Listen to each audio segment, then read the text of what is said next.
आणि दरम्यान नीट परीक्षेवरून मोठं वादळ निर्माण झालेलं असतानाच आता सीईटी सेलवरून मोठा संशय कल्लोळ निर्माण झालाय। इंजिनिअरिंग एमएचटी सीईटी परीक्षेच्या पारदर्शकतेवरती आणि सीईटी सेलकडून जाहीर करण्यात आलेल्या निकालावरती विद्यार्थी आणि पालकांनी सवाल उपस्थित केलेत।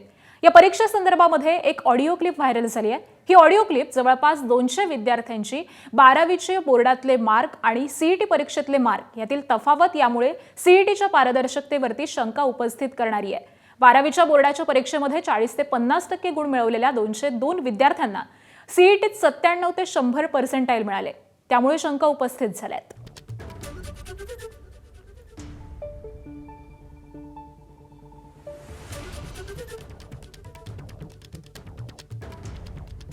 चोवीस 25 मध्ये गोळपात 10वी 12वीचे मार्क पायांचे हे 12वीचे मार्क आहेत एचएस 51.67% हा आणि एसएससी चे 50%. 50 आणि इकडे पर्सेंटाईल 90 आणि रँक पान त्याचा रँक 1 नंबर यायलाय। म्हणजे एकदम कस काय असा फरक पडला एका वर्षात।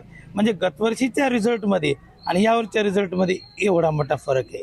मार्च मध्ये मार्क्स कमी पडल्यानंतर रातोरात 2 महिन्यानंतर जी परीक्षा होते त्या परीक्षेमध्ये हे मार्क्स एकदम कसे वाढतात। 45% 99.9% पर्यंत जातो कसा। यामध्ये निश्चित स्वरूपामध्ये यंत्रणा नव्हे तर रॅकेट कार्यरत आहे। या रॅकेटचा पर्दाफाश हे शासनानं केला पाहिजे। 12वीचा जे एचएससीचा अभ्यासक्रम आहे आणि सीईटीचा जे आहे ते जवळपास सारखाच आहे आणि जे पीसीएम जे असते ग्रुप त्यामध्ये मुलांना खूप कमी मार्क असतानाही त्यांचा रँक म्हणजे पहिल्या 100 मध्ये येतोय। त्याच्यामुळे आमचा रँक जो आहे तो खूप कमी यायला आहे, म्हणजे जास्त वाढायला रँक। त्यामुळे मग आम्हाला कॉलेजमध्ये प्रॉब्लेम यायले, कॉलेज भेटलं। मला 10वीत 93 आहेत आणि 12वीत 86 आहेत बोर्ड्समध्ये आणि पर्सेंटाईल माझे सीईटीचे 99.32 आहेत। आता जर मागच्या वर्षीचा ॲनालिसिस करून बघितलं तर मला आरामशीर 99.4च्या वर येत होतं आणि माझी रँक 2000च्या जवळजवळ आली असती, पण आता माझी रँक केली 3000। त्याच्यामुळे खूपच हे व्हायले। 12वीलाच त्यांना 45% असतील आणि सीईटीला जो सेम सिलेबस असतो त्याच्यामध्ये जर त्यांना 100% भेटत असेल म्हणजे कुठेतरी काहीतरी चुकतंय। म्हणजे गव्हर्नमेंटकडून हीच एक रिक्वेस्ट आहे की जे हुशार विद्यार्थी आहेत किंवा जे मेहनती विद्यार्थी आहेत त्यांचं नुकसान होऊ नये यामध्ये। 12वी बोर्डाची परीक्षा सोपी असते त्या कम्पेअरमध्ये जर सांगितलं तर एमएसटी सीईटीची लेवल जी आहे, डिफिकल्टी लेवल सीईटी सेलनी जेई मेन्सच्या इक्विव्हलंट ऑलरेडी केलेली आहे। तर ज्या मुलांना 12वी बोर्डमध्ये मार्क्स घेता येत नाहीत त्यांना 100% भेटणे खूप अवघड आहे। जे क्वेश्चन्सचे लेवल असतात, फिजिक्स असो किंवा मॅथ्स असो, ते खूप हाय आहेत। गेले 3-4 वर्ष तुम्ही जर क्वेश्चन बघितले आणि प्रत्येक सब्जेक्टमध्ये 100% एखादा समजा विद्यार्थी असेल तो अपवाद असू शकतो, पण असे बहुतांश विद्यार्थी आहेत, 200 पर्यंत विद्यार्थी आहेत ज्यांना 12वीत 38, 39, 40, 45 मार्क्स आहेत आणि इथे 100% मार्क्स आहे। आणि इंजिनिअरिंग सीईटी परीक्षेमध्ये 99 ते 100% गुण मिळवून देण्यासाठी 12 ते 13 लाख पालकांकडून उकळण्याचा प्रयत्न सुरू आहे। विशिष्ट परीक्षा केंद्र देऊन चांगले मार्क्स विद्यार्थी कसे मिळवू शकतात हे सांगत सीओईपी, विजयआयटी यांच्यासारख्या टॉप कॉलेजेसमध्ये ॲडमिशन मिळवून देण्याचा आमिष विद्यार्थी आणि पालकांना दाखवलं जात आहे। ऑडिओ क्लिप ही सध्या सोशल मीडियावरती व्हायरल झाली आहे।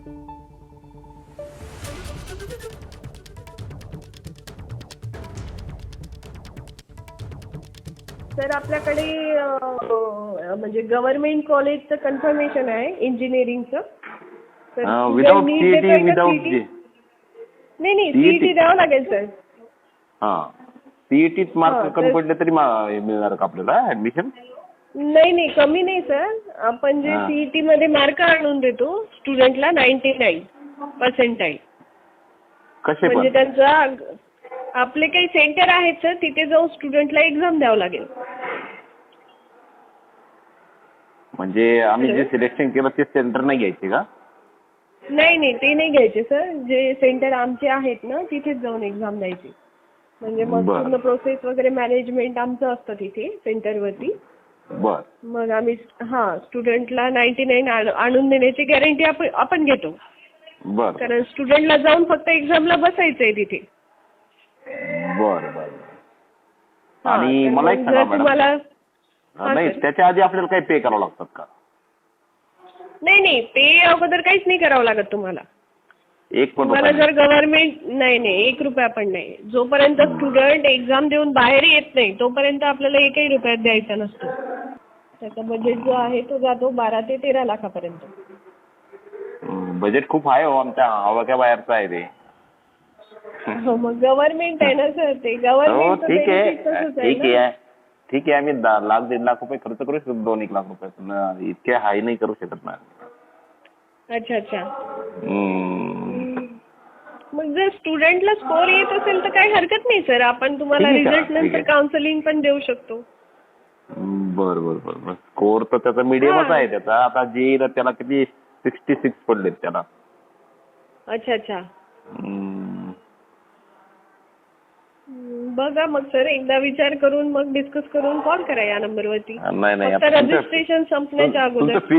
फी स्ट्रक्चर खूप जास्त आहेत मॅडम, त्याच्यामुळे काय. बरं चालेल सर. काय लास्ट काय होईल तुमचं? तर 1 लाखाचा फरक पडतो जास्तीत जास्त नाही. म्हटलं तर. ठीक आहे. नाही आमच्या पावाच्या बाहेर आहे मॅडम. बरं चालेल सर. ओके ठीक. सर आपल्याकडे म्हणजे आणि दरम्यान या प्रकाराची गंभीर दखल सीईटी सेल आयुक्तांनी घेतली आहे. ऑडिओ क्लिप संदर्भामध्ये आपल्याकडे तक्रार आलेली नाही, मात्र आपणहून दखल घेत तक्रार नोंदवली गेली आहे. आझाद मैदान पोलीस स्टेशनला तक्रारही नोंदवली आहे, असं सीईटी सेल आयुक्तांनी म्हटलंय. आपल्यासोबत सीईटी सेलचे आयुक्त दिलीप सरदेसाई सर आहेत. सर, पहिला प्रश्न म्हणजे एक ऑडिओ क्लिप व्हायरल होती ज्यामध्ये असं सांगितलं जातं आहे की एक विशिष्ट तुम्ही एक्झाम सेंटर घेतल्यावर 100% मार्क मिळतील. या सगळ्या संदर्भात तुमच्याकडे काही तक्रार वगैरे आली आहे का? आमच्याकडे काही तक्रार अशी आलेली नाही आहे. तथापि आम्ही तो जो व्हिडिओ होता त्या व्हिडिओचा कॉग्निझन्स घेतलेला आहे आणि आम्ही त्याच्या अनुषंगाने सायबर पोलिसांच्याकडे तक्रार नोंदवलेली आहे. त्याचबरोबर आझाद मैदान पोलीस स्टेशनमध्ये पण आम्ही तक्रार नोंदवलेली आहे. असं विद्यार्थ्याला चॉईस करता येतं का सेंटर, म्हणजे एखाद्या शहरात असेल किंवा एखाद्या शहरातलं एखादं सेंटर असेल? नाही, विद्यार्थी हे ऑप्शन देतात. विद्यार्थ्यांना 4 ऑप्शन द्यावे लागतात, त्याचं 1st, 2nd, 3rd, 4th. त्या आपल्याकडं हे असं आहे, साधारणतः CETमध्ये असं केलं जातं की ज्या महिला उमेदवार आहेत त्यांना शक्यतो त्यांचं पहिला ऑप्शनचा आम्ही जिल्हा देतो. आणि दुसरी महत्त्वाची गोष्ट अशी की आम्ही त्यांना फक्त परीक्षेच्या आधी 6-7 दिवस त्यांच्या जे शहर आहे त्या शहराची स्लिप रिलीज करतो, म्हणजे विद्यार्थ्याला प्रवास करायला सोपं जातं. आणि परीक्षेच्या आधी 1 ते 2 दिवसच आम्ही त्याचं ॲक्च्युली त्याचं सेंटर कुठलं आहे ते आम्ही त्याला कळवतो. त्याला कुठलाही सेंटर सिलेक्ट करण्याचा कुठलाही अधिकार नाही. सेंटरचं जे अलॉटमेंट आहे ते रँडमाइज बेसिस कॉम्प्युटर सिस्टीमद्वारे केलं जातं. या सगळ्या डेटाचे पण परत ॲनालिसिस केलं जाणार? डेटाचं ॲनालिसिस तर आम्ही करतोच आहोत. हे जे आम्ही आता तुमच्या समोर जे मांडतोय ते ॲनालिसिस करूनच मांडतो आहे. तर ह्या विद्यार्थ्यांचं सुद्धा आम्ही ॲनालिसिस करू आणि त्याच्याबद्दलचं म्हणजे ॲनालिसिस तर आम्ही सेंटरला जास्त पर्सेंटाईल मिळाले असं काही ॲनालिसिस होणार आहे? नाही, ॲनालिसिस तसं आम्ही करू, ते आमच्याकडे ऑलरेडी ॲनालिसिस आहे. परंतु काय होतं की त्याच्यातून one way or the other काहीच हे होत नाही. म्हणजे असं काही आपण सांगू शकत नाही की हे अयोग्य आहे का अयोग्य, असं काही आपण सांगू शकत नाही. आता या सगळ्यांमध्ये नांदेडच्या भाजपच्या नगरसेवकाच्या जुळ्या मुलांना सीईटी परीक्षेमध्ये 99% गुण मिळाले. तर याच जुळ्या मुलांना 12वी बोर्ड परीक्षेमध्ये 51% आणि 56% गुण मिळालेत.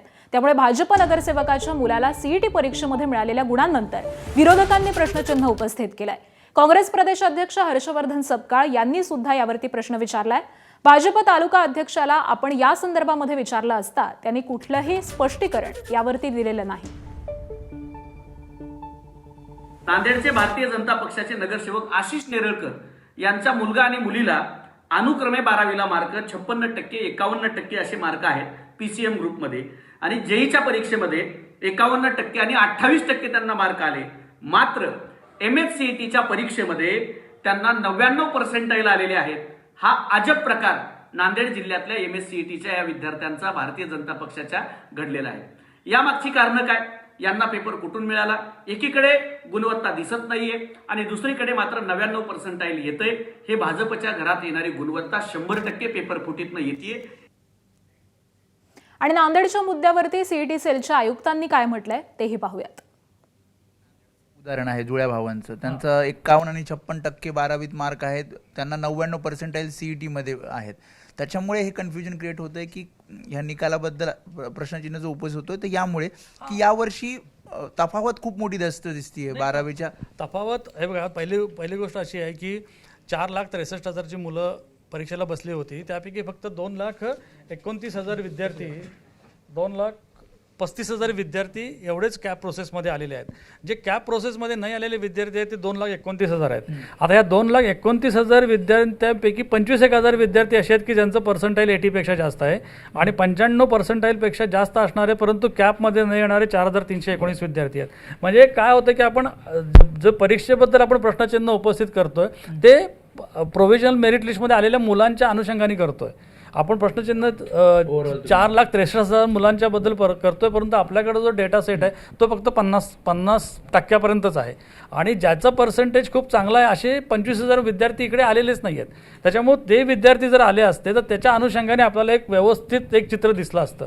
दुसरी गोष्ट अशी की हा आपण जो परत तोच मी अधोरेखित करीन की आपण हे जे म्हणतोय की ह्या परीक्षेमध्ये असं जर परफॉर्मन्स असेल तर तो दुसऱ्या परीक्षेमध्ये त्याच टाईपचा परफॉर्मन्स असायला पाहिजे. परंतु जर आपण ओव्हरऑल जर हा 5.5 लाख विद्यार्थ्यांचा जर ब्लॉक घेतला तर त्याच्या अनुषंगाने असे विद्यार्थ्यांची संख्या फार अक्षरशः शेकड्यामध्ये आहे.